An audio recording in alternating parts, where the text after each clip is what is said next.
Before enlightenment, one does not listen to my voice fully because one still accepts the voice of the ego as a valid and reasonable voice. When one listens to the voice of the ego, he is forgetting to listen to me. We can't do both at once. We can do one in one moment and the other in the next, but we can't do both at once.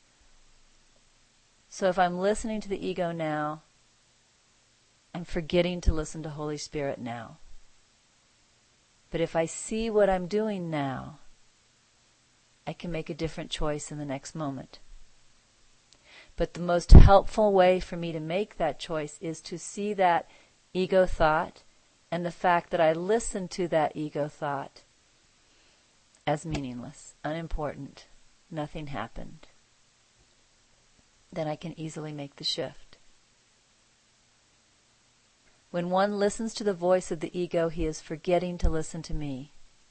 But even though the voice of the ego is still accepted, it may be put aside for a time.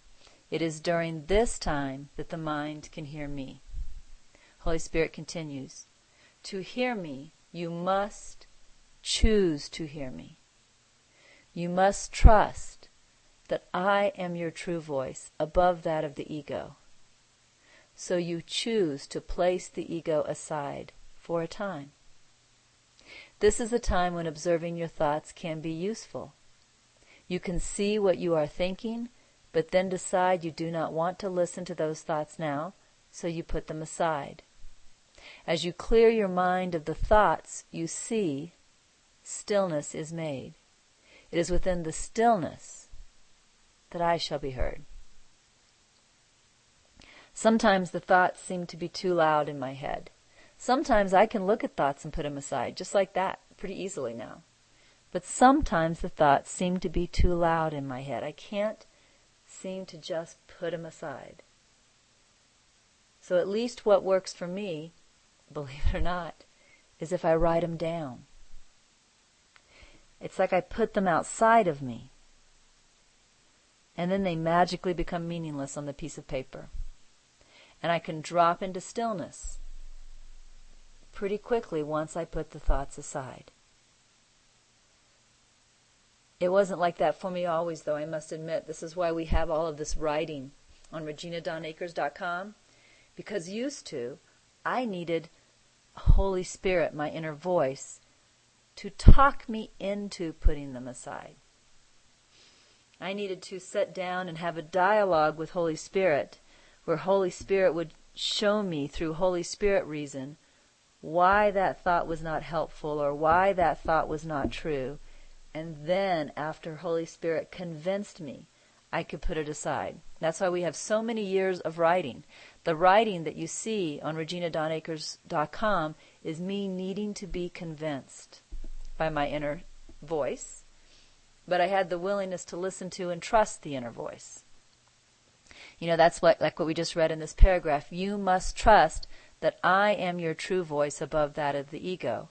So when I went to the Holy Spirit and I asked the Holy Spirit about a thought, and it explained to me how that thought was not helpful or why that thought was not right, what I did was trust the Holy Spirit more than the thoughts, the attitudes, the opinions I had when I sat down.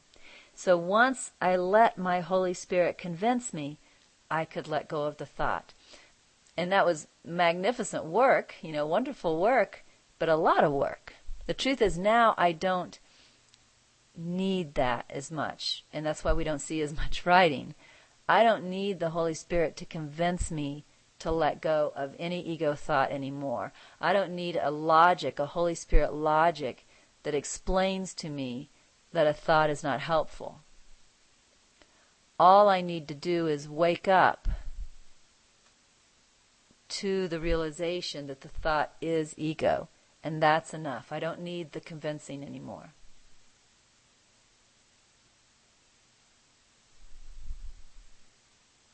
So now, if my ego voice is too loud, I can just write it out on paper, look at it, say that's clearly ego, put it aside and drop into stillness.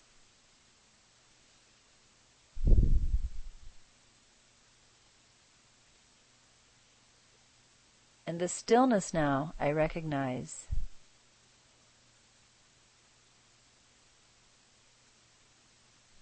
as me, although me is not exactly the right word, which is why I hesitated. I think it's better to say the stillness now I recognize as true. That's a better way of saying it. The stillness now I recognize as true. And I recognize it as universal. And I recognize that all guidance comes from there. That if the ego is put aside, and if time is spent in stillness while we still seem to be in time,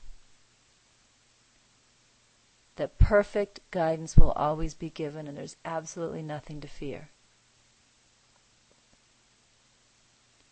Let me read this paragraph again. To hear me, you must choose to hear me. You must trust that I am your true voice above that of the ego. So, you choose to place the ego aside for a time.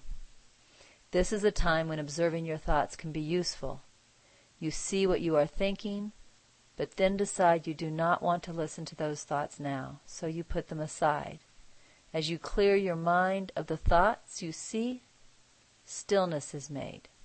It is within the stillness that I shall be heard. Now